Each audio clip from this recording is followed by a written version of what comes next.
kebersihan. Hari gini buang sampah sembarangan. Udah tahu sampah biang masalah, buang sampah pada tempatnya lah. Iya ya, kalau bukan kita siapa lagi? Ayo kita buat Jakarta jadi bersih. Saya kan kalau 1 minggu di sini.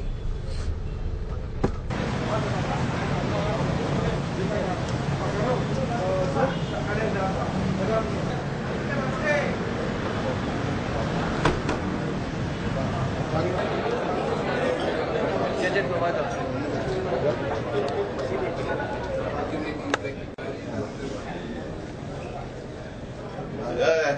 Itu siapa?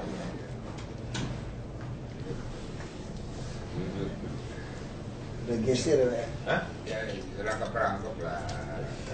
Stop aja sebentar aja kan. Jamnya berubah. Lu doang nggak?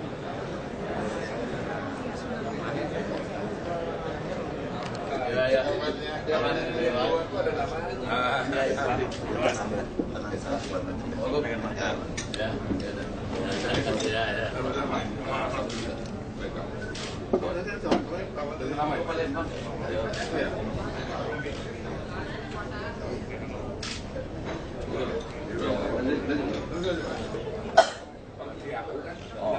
Tiga kan ada luas wilayah. Betul. Saya kan lihat jarak.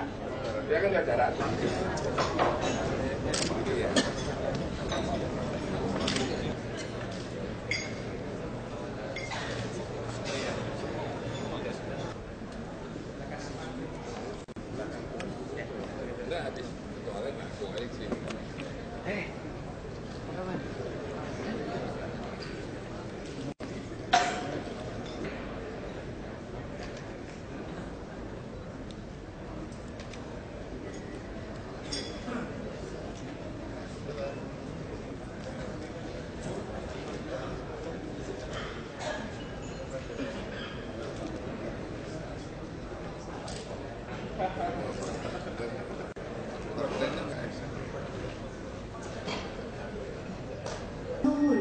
Hotel Lemridian Jakarta pada acara kick-off meeting dan penyerahan anugerah TEPA tahun 2013 yang mengambil tema mengawal pelaksanaan anggaran 2014 dengan partisipasi masyarakat. Menyanyikan bersama lagu kebangsaan Indonesia Raya yang akan dipandu oleh Ibu Rini Susantowaty. Indonesia.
Ratnawati, Wakil Menteri Keuangan selaku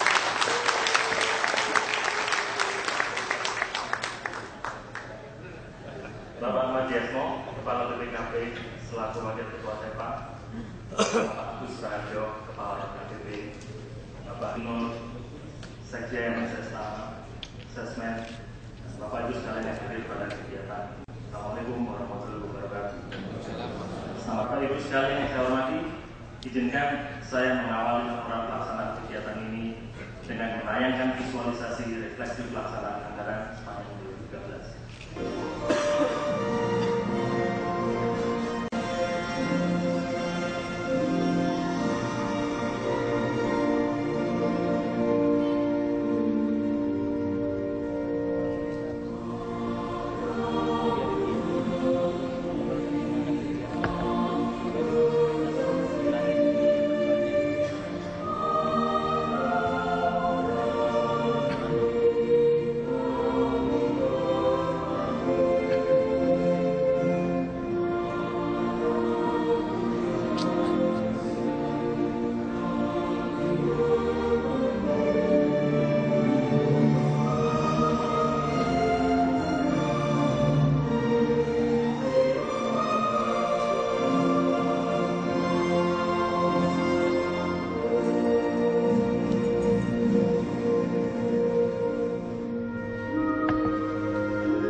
Bahwa kita semua bertugas menyelenggarakan negara untuk memberikan pelayanan masyarakat yang sebaik mungkin.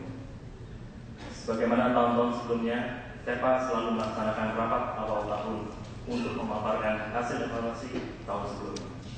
Dan bahwa peningkatan baku anggaran tiap tahun sejak 2009 yang rata-rata sebesar 21% belum mampu menjawab semua kebutuhan masyarakat Indonesia yang sangat kompleks dengan sebaran wilayah yang luas, termasuk kesenjangan sosial yang makin tinggi di tengah masyarakat Indonesia, serta kesenjangan pertumbuhan wilayah yang sering dikotomikan di wilayah barat dan timur.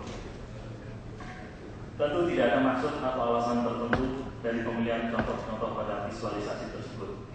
Namun lebih kepada pemikiran bahwa contoh tersebutlah yang mewakili kebutuhan dasar masyarakat yang wajib dipenuhi pemerintah.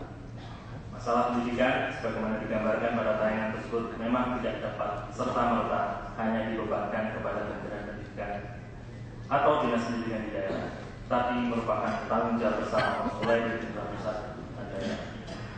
Berbicara pendidikan bukan hanya sekedar membangun rumah sekolah, tapi bagaimana membangun dan menyiapkan semua infrastruktur dan perangkat pendukung, semisal membangun akses mencetak guru-guru yang ada dan mau ditempatkan di daerah terpencil, serta membangun kesadaran masyarakat akan arti pentingnya pendidikan. Demikian juga jika kita berbicara kesehatan, tidak cukup hanya membahas bangunan puskesmas dan rumah sakit, tapi juga bagaimana mendorong para dokter dan bidan agar mau bertugas dan ditempatkan di daerah pedalaman dan terpencil. Ketersediaan fasilitas pelayanan kesehatan juga tak kalah pentingnya. Selain itu, bagaimana menumbuh kembangkan budaya hidup sehat di tengah masyarakat juga menjadi pekerjaan rumah tersendiri di tengah kemiskinan masyarakat. Kebutuhan akan tempat tinggal yang layak ini misalnya tidak dapat ditunda dan menjadi hak seluruh masyarakat Indonesia. Bapak Ibu sekalian yang saya hormati, bila kita cermati dengan saksama, Kementerian Kesehatan, Kementerian Pendidikan, dan Kementerian Pekerjaan Umum adalah 3 dari 13 kementerian pada tahun anggaran 2013 yang memiliki alokasi anggaran belanja terbesar Indonesia yang senantiasa berkembang. Oleh karena itu, TEPA selalu memberikan perhatian lebih dan berusaha membantu penyelesaian semua hambatan yang dapat melemahkan kinerja realisasi belanja ke-13 pemilihan alokasi anggaran belanja terbesar atau anugerah TEPA. Latar belakang anugerah TEPA ini adalah bahwa tanggung jawab utama seorang menteri, kepala lembaga, dan kepala daerah selaku manajer puncak lembaganya adalah mengelola anggaran belanja sebagaimana diamanatkan oleh undang-undang. Evaluasi dan pengawasan masih dianggap sebagai kegiatan yang tidak terlalu penting.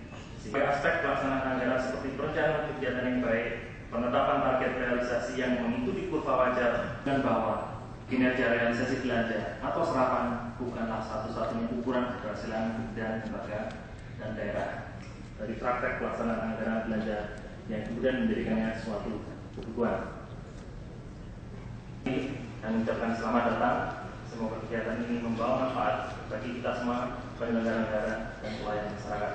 Wassalamualaikum warahmatullahi wabarakatuh.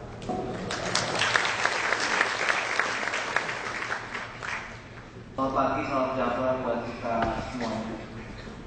Pak Mendagri yang kami hormati, Ibu Wakil Menteri Keuangan yang berulang tahun yang kami hormati, selamat ulang tahun.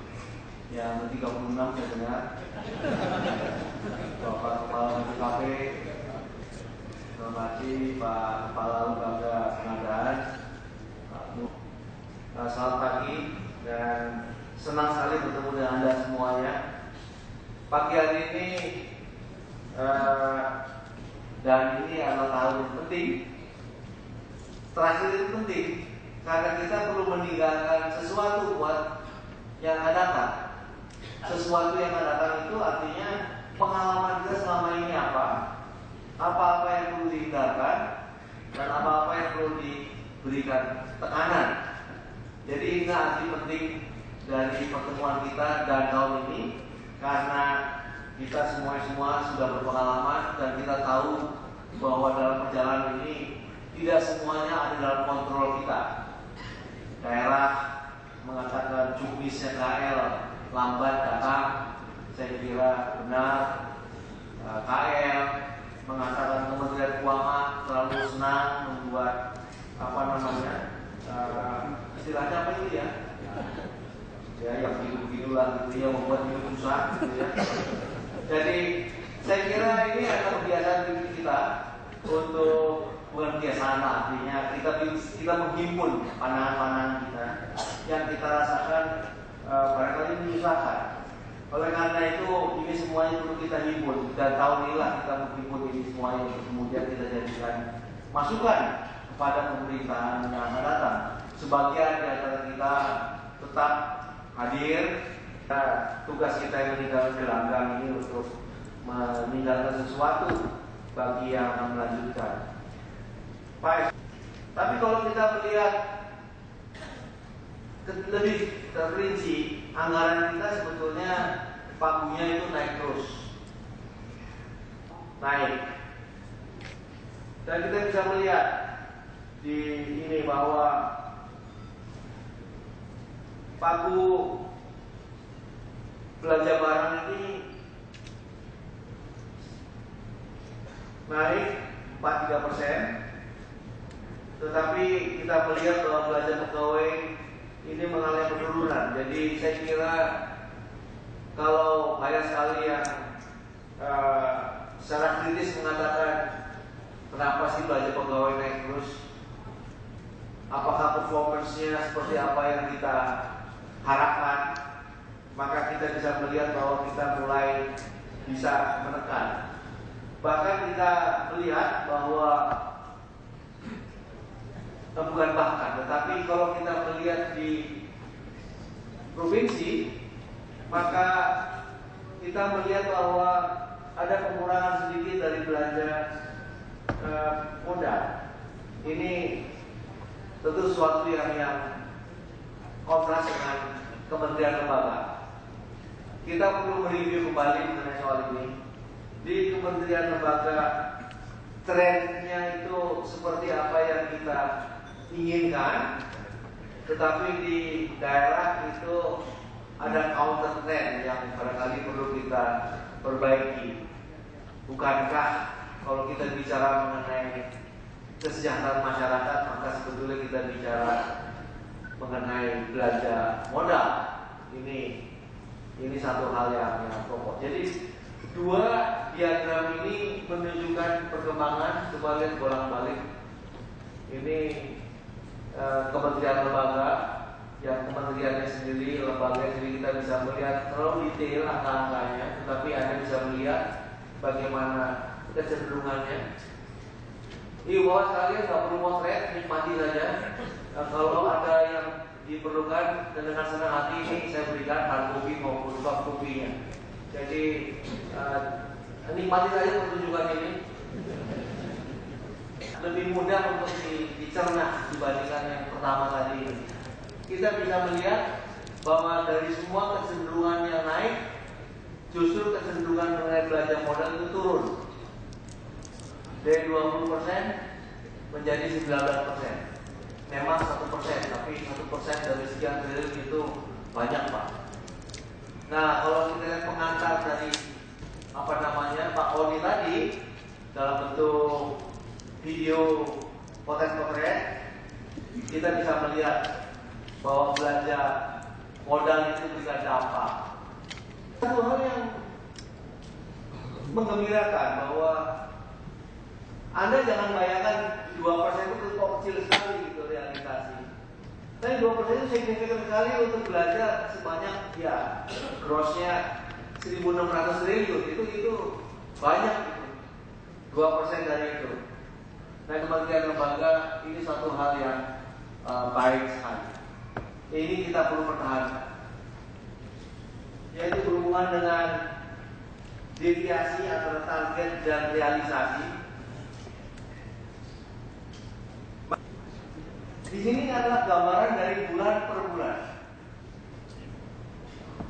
Kalau di kementerian lembaga, patternnya mulai membaik. Patternnya itu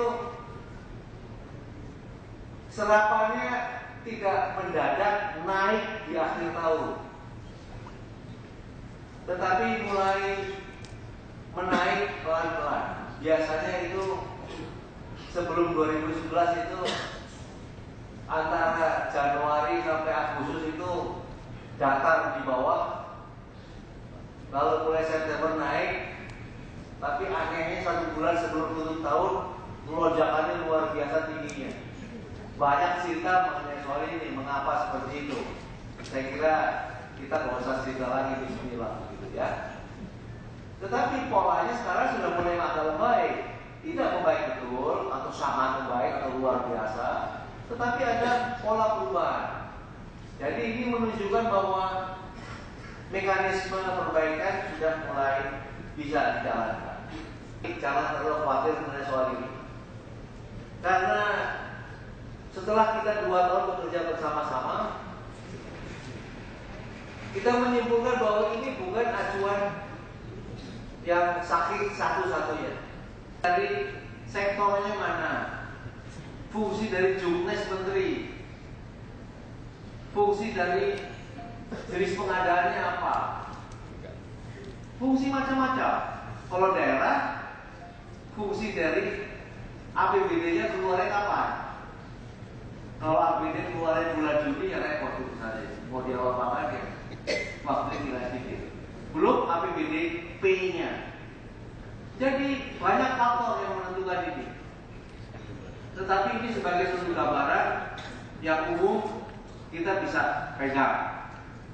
Karena perlu mengkontraskan ya 55 saja lah begitu ya. Kementerian Sosial bagus sekali 80% yang paling tinggi. Badan SAR nasional silakan bagaimana kita mencoba untuk mengatasi soal ini dalam pemberian penghargaan tadi. Kalau kita bicara mengenai provinsi, maka gambarannya seperti ini. Jawa Tengah tadi sudah punya argumentasi sendiri. Apakah ada APBD-nya telah turun? Apakah ada juknis pengadaan satu sektor tertentu sulit dimengerti? Saya tidak akan mengambil waktu terlalu banyak. Nanti kami minta bantuan Bapak Gubernur tingkat 1, yaitu berhubungan dengan kabupaten. Warna merah di sini itu adalah warna merah yang mencerminkan kabupaten-kabupaten yang banyak yang belum melapor atau terlambat melapor. Bagaimana potret kita dan bagaimana ke depannya? Mau jungkir balik bagaimanapun kalau APBD keluar bulan Juni Anda nggak berbuat apa-apa. Saya ingat lanjut. Pelaksanaan kegiatan PIPA 2014. Ini bagian yang membosankan. Jadi saya tidak ingin terlalu banyak mengambil waktu di sini. Tapi intinya itu antara kementerian lembaga dan provinsi ini ada perbaikan apa yang perlu kita lakukan, atau pemikiran apa yang diperlukan untuk bisa meningkatkan. Saya ambil sebuah contoh saja untuk kementerian lembaga biar kita menyiapkan apa-apa yang diperlukan oleh daerah.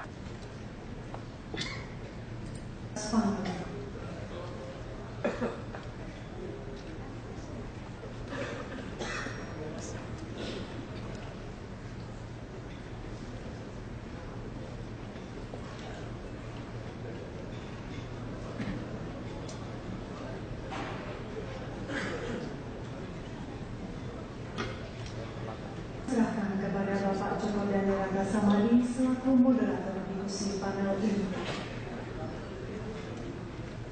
Terima kasih. Ini ada perbedaan dari forum yang biasanya kita temui. Untuk belajar APBD-nya dibanding 2012 itu terjadi peningkatan yang cukup signifikan dari 88,9% meningkat menjadi 89,06%. Saya dapat terima kasih kepada seluruh provinsi di Indonesia. 19 provinsi realisasinya di atas 90%. Yang tertinggi itu tadi sudah disebutkan, Jawa Timur berturut-turut, Sumatera Barat, Sulawesi Tengah, Sumatera Barat, dan Jawa Tengah. Realisasi APBD 2013 menurut jenis belanja, ini belum disampaikan Pak Pun. Menurut jenis belanja pegawai itu penyerapannya cukup bagus 90,6%, belanja barang dan jasa 89,2%, dan modal 82,7%, dan belanja lainnya 91,7%. Sementara untuk kabupaten kota adalah 88,26%. Jadi terjadi penurunan dibandingkan dengan tahun sebelumnya, yaitu 8,51%. Ini pesan Pak Pun tadi kepada Pak Gubernur supaya realisasi APBD kabupaten kota menurut jenis belanja pegawai 91,23%, belanja barang dan jasa 84,42%, belanja modal ini 82,71%, dan belanja lainnya 85%. Realisasi sementara ini belum diaudit, terdapat penurunan silpa. Ini membesarkan hati kita. Rata-rata seluruh provinsi di Indonesia totalnya terjadi penurunan silpa dari 31,76% tahun yang sebelumnya menurun menjadi 24,3 triliun. Kami ulangi, silpa dari 31,76 triliun tahun 2013 turun menjadi 24,3 triliun. Jadi angkanya semakin baik. Walaupun kalau baik, provinsi saya bangga sendiri, Pak. Maaf, Pak. Kemudian penetapan perda juga semakin baik. Untuk tahun anggaran 2013 itu 28 provinsi perdanya tepat waktu. 306 kabupaten kota juga tepat waktu. Yang menjadi catatan, ini masih ada saudara-saudara kita di kabupaten kota yang perlu kita jaga. Tadi juga diingatkan Pak, totalnya 306 untuk kabupaten kota. Provinsi sudah 28, berarti hanya tinggal, kalau sekarang sudah jadi 34, tinggal 6. Kita kejar. Ini menjadi catatan beberapa provinsi kami tidak menyebutkan. Berapa kendala yang menyebabkan belum optimalnya penyerapan belanja antara lain. Saya ingin menyebutkan satu persatu kelembagaan unit pelayanan pengadaan ULP yang belum optimal di semua provinsi. Penetapan beberapa jenis DAK terlambat yang disampaikan Pak Tun tadi. Saya sarankan Pak Tun ini, apa bisa di pusat KL juga buat batas waktu. Bulan April minimal sudah selesai semua KL di Indonesia. Bisa nggak? Ini dari jauh bulan Agustus. Kalau Agustus berapa lagi tender? Dan jangan terlalu teknis juga. Ini pertanyaan dulu waktu saya jadi gubernur, sampai ukuran pindah salur itu bibit kopi 25 cm, kalau kurang 3 cm itu mulai salur. Nah ini akibatnya kepala daerah bisa terjerat hukum. Kepala daerah bisa terjerat hukum. Jadi jangan perlu teknis pakai sentimeter untuk pindah salur bibit kopi. Ini juga barangkali nanti tidak bahas tentang perbaikan konkret di KL-KL juga. Penetapan beberapa jenis DAK juga terlambat. Yang terakhir yang menjadi kendala ini prinsip kehati-hatian daerah. Saya sangat memahami Pak Pur bagaimana kesulitan daerah menghadapi persoalan hukum. Tadi saya sudah bicara dengan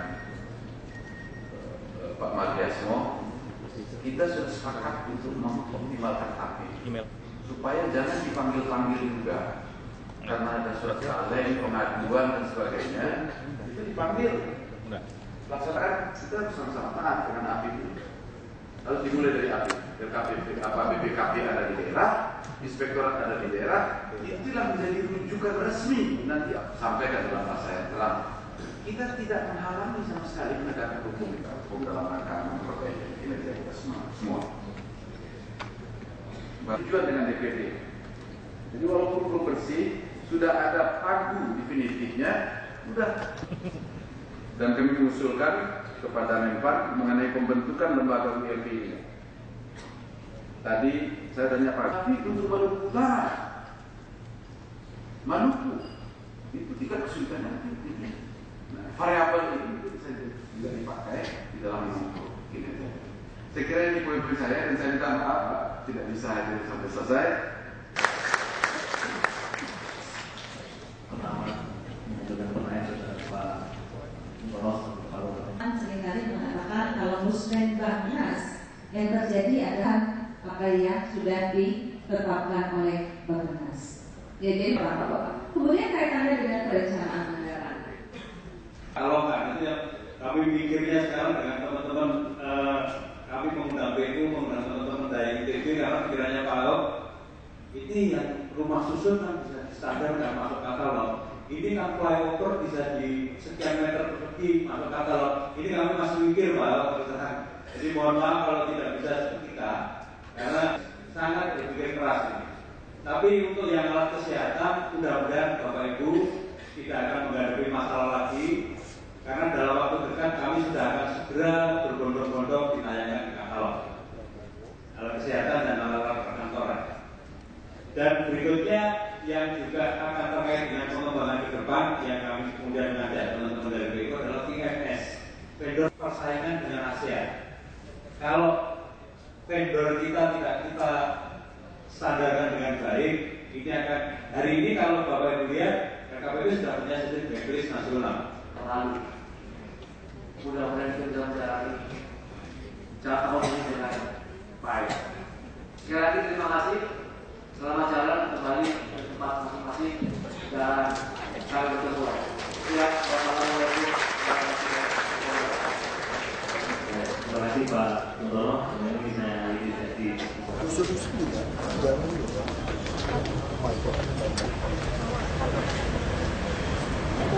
Ayo,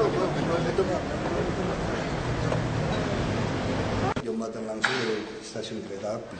Nah ini kan katanya pedagang yang dari Senen ini kan mau dipindah juga ke Blok 5. Enggak semua, itu hanya buat semacam inkubator aja kalau mau gitu. Kalau terkait dengan supir Kopaja dan supir Bemo yang akan diganti petugas supir busway gimana Pak? Itu nanti kita akan minta beberapa dari Hino atau Deskan ini mereka mau latih. Kira-kira kapan pelaksananya Pak? Tunggu kita mesti ada beli barang dulu kan. Mereka udah siap kok, tinggal mereka maunya kapan gitu. Kalau terkait dengan Waduk Jatiluhur yang masalah pembebasan lahannya gimana? Jatiluhur. Waduk Jatiluhur, Waduk Ciawi. Ciawi. Itu Pak, tadi baru ketemu Pak Wagub, ada di Iswan, beliau akan bantu dengan Pak Bupati untuk dipercepat katanya. Terkait dengan ada spekulan atas tanah Pak yang harganya kalau makanya mereka bantu atasi, kalau enggak ya nggak usah jadi, ngapain takat sama spekulan. Pak, kalau pembangunan MRT ini kan katanya ada markup dari Adikarya ini Pak, ini bagaimana? Adikarya? Adikarya ke Monorel Pak, sorry Pak, Monorel. Gue. Monorel Pak. Aku nggak tahu, itu mesti putusin dari mereka kan mau gantinya berapa, markup dia mesti lewat putusan juga kan dari BPK ya masalahnya kan nilai ya, saya nggak tahu. Tapi kan ini menunda pembangunan monorel ini Pak, gimana Pak? Itu mah alasan macam-macam aja. Sudah 2 kali KL kembali ke jalan audit selain di Blok G kan itu di Pasar Palmerah juga banyak. Semua begitu, makanya saya bilang mesti ada penegakan hukum, kalau enggak ya susah. Mereka yang main-main. Tadi Satpol PP-nya yang 3 mobil loh Pak di stasiun, nggak ada yang gerak pada main handphone semua. Itu tadi kan Satpol PP juga kasihan kan bergerak juga di piringan, tentuin denda mesti hakim. Kalau di luar negeri kan kita tangkap langsung kita bisa memberikan slip denda, dia tidak setuju baru dia ke hakim. Kalau kita kan enggak, kita nggak bisa putusin denda berapa, masih putusin hakim. Sedangkan hakim kita pekerjaannya udah seabrek-abrek lagi. Itu masalah kita. Ya aku mesti rapat jam 1, makanya jangan jalan kaki buru-buru deh. Takut nggak keburu. Udah makan belum semua?